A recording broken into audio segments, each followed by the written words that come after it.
Hi there, you're listening to the Trading Through Coronavirus podcast, brought to you from Business West with me, Nigel Barker.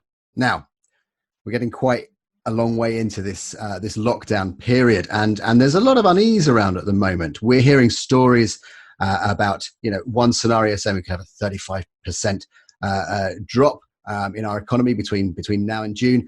Unemployment could reach 10%, and government borrowing is going through the roof. It is unprecedented times, as we've been saying. I'm joined now by Iain Wolsey, the chairman of Business West. Iain, have you ever experienced anything like this in your business career so far? Well, the simple answer is no, not on this scale, and certainly not in a developed economy. But I have encountered large questions in different places. I do recall in South Africa in 1994, the time of the elections, when I was hired to go out there and help them with a problem. The ANC, which was likely to win the election, was facing a possible meltdown, really, of economic situations, particularly in the townships after the elections, because they didn't know how many people lived there, and they certainly knew that half of them didn't have a job. So they were facing the economic prospects of massive unemployment and all the violence that could have caused. And they were trying desperately to find some strategies and some plans to create jobs for these people. The situation, the economics of that are not dissimilar to the economics that we could face with some of these really gloomy prophecies of lack of economic activity. So there are some lessons we can take from other experiences in other places. Now, we know as a nation we're all at different stages of the pandemic and the growth of it. How can businesses within the Southwest region, which is faring fairly well with regards to, thankfully, we've not got as many cases as other parts, how can it start to think about planning for a way out? How can it, say, for example, a business got 20 employees, small manufacturing business that's seen its orders dry up, how can it start to plan for that way out? Well, to start with, they have to survive. So the essential basics are to manage to hold together their people, their team, and their market. And that means in the short term, they actually need some money to do that. And I won't join the choruses of we need the government to do and blah, blah, blah. Actually, I think the government deserves a lot of credit for this. But one of the things that's been exposed is that we don't have mechanisms that can get this financial help there quickly enough or even reliably enough. So that's an issue for the future. But as to your real question, what can companies do? I think they can combine together. Great thing for the British, by the way. We've been able to help each other a lot. I think it's admirable the way people have pulled together. Businesses can pull together too. Competitors can work with their competitors and say, right, we need to make a case for, and actually start to put the case to government for how they can actually start to re-enter the market and gradually start to make a close down of the lockdown. Now, I mean, the argument starts to sound like, is this money versus health? Actually, it's not. It's life versus livelihoods, and livelihoods are part of our health. So we do need to start to plan for how we can actually re-enter the kind of social mingling that actually is the life and blood of business, and which actually is the life and blood of the nation. So I think businesses need to come together to make this case, to help the government to plan the exit. One of the things I've seen around the world is quite a lot of difference in the balance of attitudes to this. In the Far East, for example, life isn't prized as highly as it is here. And therefore, the balance, the making these decisions, it's a little easier to move towards the business mentality or the commercial mentality than just the preserve life at all costs mentality. And you see that across the world.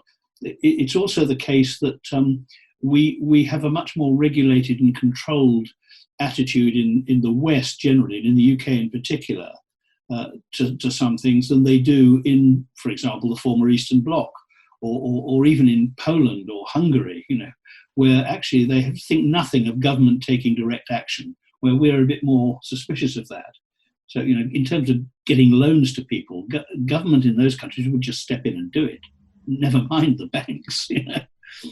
if you are obviously sort of sitting in a situation whereby cash flow is very low, Yes. we're seeing that 70% of businesses are saying they've seen a large dramatic reduction in orders. And you're trying to access some of this funds. Is there any other way that you can kind of mitigate for your current situation, just to get you through the next few months before you can plan further ahead? Well, obviously, borrowings is the short route. I mean, I have seen a number of businesses turning their attention to other ways of generating income, some imaginative ones. I mean, even on a small example, here we have where I live, we have a supplier who was basically a catering supplier, is actually now doing planned orders, so you can do a home delivery, not a Tesco delivery, but actually just a predetermined meat box, veg box delivery to keep people going. They need to think imaginatively about what they can do, businesses, but really they need to still keep making contact with their customers. And actually exploring with customers and with the market generally, what can we now do in order to help you out of this inactivity? Inactivity doesn't need to last as long as the lockdown. It would be my message. Do you think that the government should be starting to discuss some kind of post-lockdown / exit strategy now, just to give businesses some sort of clear route map and maybe a bit of hope? Yes, absolutely, I do. And that doesn't imply a commitment to any particular timings or anything, but really what we can't do is arrive at a date and say, oh, goody, and let the cork out of the bottle. That'll be chaos. We do have to emerge from this in a way that is controlled.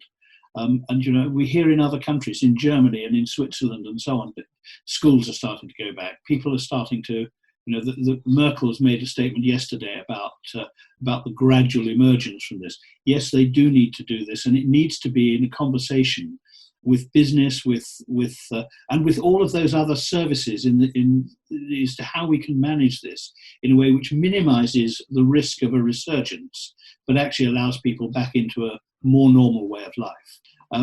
But I think after this is over, we'll want our freedom back, and I guess that government sort of knows that.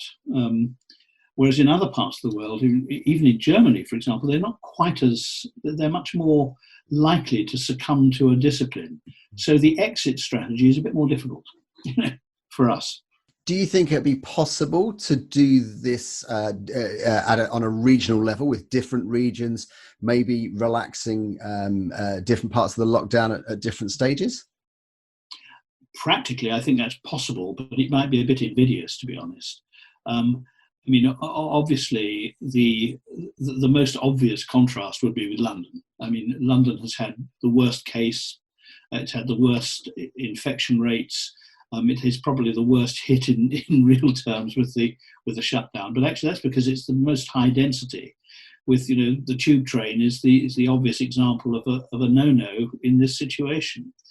I think it's more natural to think about it in terms of type of industry, type of activity, rather than just regional. Although I would make a case for the Southwest, of course, because we are, one, less badly hit by the virus, but secondly, we do have actually a slightly higher density of small business, which could probably re-enter the market with much lower risk than the major conurbation type situation. Do you have any handle on what sectors might sort of start to emerge earlier than maybe? Well, I think sort of manufacturing and supply businesses, some retail businesses, but not all, would emerge first. I mean, you could sort of do it at the moment. Even right now, you might say, why aren't the garden centres open? You might say, why are clothes shops not open? You could start to think about it in those terms. And it's not just businesses; it's other services. It's things like the banks and post offices in terms of high street. Those pieces of activity where there is a need for some contact, but where you could still control the contact to some extent. So I would try and think about it in those terms. And I don't have the answer, but I do think your point just now about government, and particularly local government, getting together some conversations with groups of businesses, competitors together, if you like, to talk about how could we help you to re-enter the fray without it causing too much risk. It will not be risk-free. It simply won't. But actually, we could manage this in a sensible and organised way. And what role do you think that chambers of commerce and organisations like Business West will sort of have as we start to, think about emerging and taking businesses forward? Well, one of the things that Business West and the chambers do is we are facilitators. We make contact. We could actually be the medium through which these groups of businesses could be identified, and where the right interface with local and national government could be found.